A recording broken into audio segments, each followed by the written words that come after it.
You know, a fast track to losing our joy is when we start focusing on ourselves instead of on God and others. I do that a lot. I don't know about you, but it's really easy to focus on myself.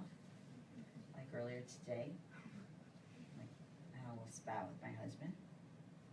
You know what it was about? I focused on myself and what I wanted instead of what was going on with him and our family. I don't know about you, but when I'm in traffic, when I get frustrated, why is that?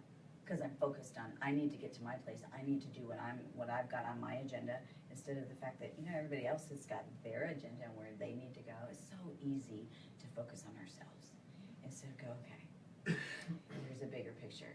And I don't always know what that bigger picture is, but there's a bigger picture, and it's going to be okay. So when we start losing our joy, one of the first things that we can do to help regain that joy is to seek God's presence. I love how the Message reads for Psalm 21:6. It says, surely you have granted him unending blessings and made him glad with the joy of your presence.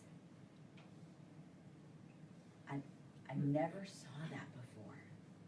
Like in almost 50 years, I never saw that. But joy is so intimately tied with being in God's presence. And healing and restoration come when we get so close and personal with Jesus that no one and nothing can come between us. And I don't know about you, but sometimes the busyness of life is what comes between me and Jesus.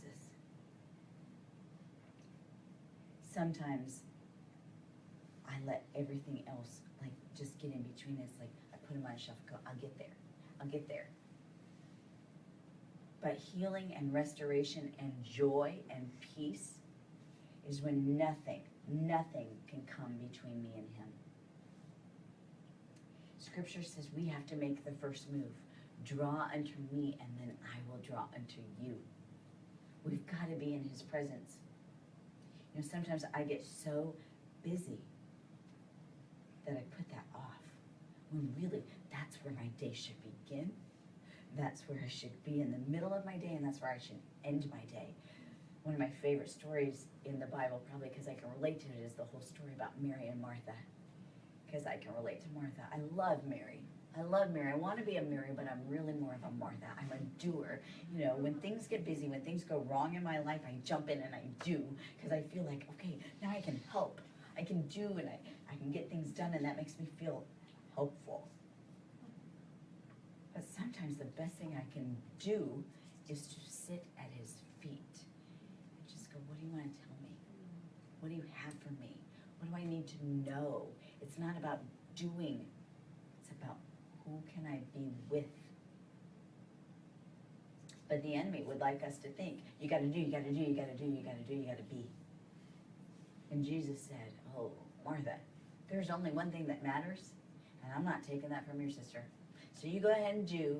See, the thing about the Mary and Martha story that I like is that Jesus didn't chastise Martha for what she did. Because Scripture says Martha was busy doing about the things that needed to be done.